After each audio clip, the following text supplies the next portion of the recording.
Afropunk, a festival championing black culture in all its different forms. A celebration of blackness, encouraging its festival goers to fearlessly be yourself. An event that celebrates diversity, innovation and creativity. But Afropunk nearly didn't happen.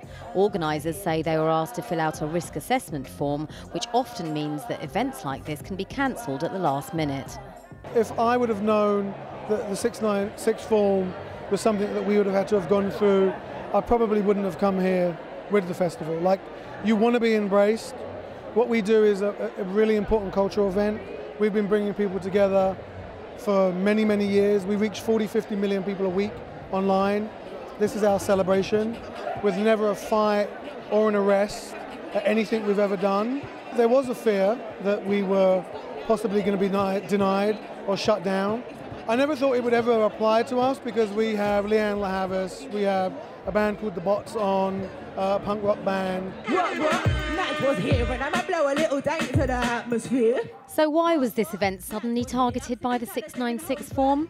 One theory is because Afropunk also included grime artists like Nadia Rose. The Met Police's 696 form only needs to be filled out if your show features performers like her. Because she, like other grime, R&B and hip-hop artists, is an MC who performs to a backing track as highlighted by the form.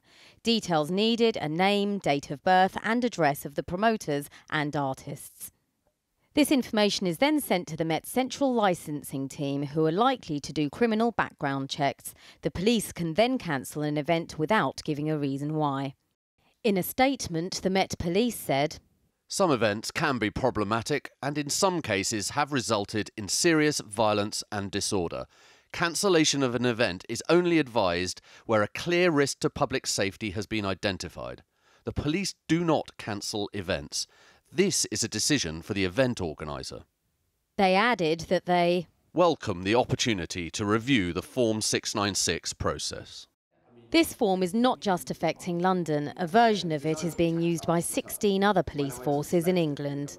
I've seen the response from the Met, and frankly, I don't think that it justifies the blockage that's in place because of this form. And do you think you can actually make a change with respect? Do you have the power to change anything? We don't have the power to end Form 696. The Mayor of London does. So I've written to the Mayor of London to request that he ends this form. He's got the power to do it. It's in his hands, and I hope that he takes the action that's necessary. Many people cite the form as being racist. Do you think it's racist? Well, what I'd say is that I think it disproportionately impacts people from black and minority ethnic backgrounds. 10 out of 10, this one right here, 10 out of 10. Although there have been numerous reports and reviews of the impact of the 696 form, there is no evidence that there is more violence at black music events. The Mayor of London declined an invitation to be interviewed for this programme, but told us that they would be reviewing the 696 form, possibly in the autumn. Someone whose livelihood is constantly affected by the form is grime star P Money. When I perform at, let's say, Reading and Leeds Festival, I'm not asked to fill out a 696 form. If I perform at a club in Croydon, which predominantly a lot of black people are going to be in the area and they're going to go to it, I have to fill out a 696 form. That's when it comes up automatically. And that alone just makes us think you're targeting black people, you're targeting these kind of events. They say everything's, safety and whatnot. I just think the rules they apply to our events should be applied to every single event if it's about safety. The Dice Bar in Croydon is one of numerous venues across the country that have been battling with the 696 form.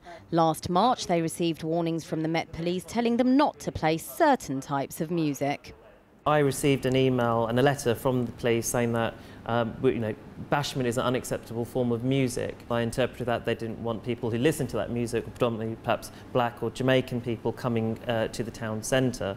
For the authorities to start saying, no, you can't listen to this music, you can't play this music, I think in this day and age is just unbelievable. Tonight, the minister doubled down on his criticism by writing a second letter to the Mayor of London. In the letter seen by Channel 4 News, he says that his proposals alone are not bold enough actions to tackle the obstructive consequences of the continued use of the form. He adds that it's a pity that the Mayor hasn't been able to find the time to meet to address this. Music brings people together anyway. Events bring people together. It doesn't matter if you're white, doesn't matter if you're black, no matter what colour you are, you go to a festival and you enjoy, you're there for music. I think it's backwards to want to stop that.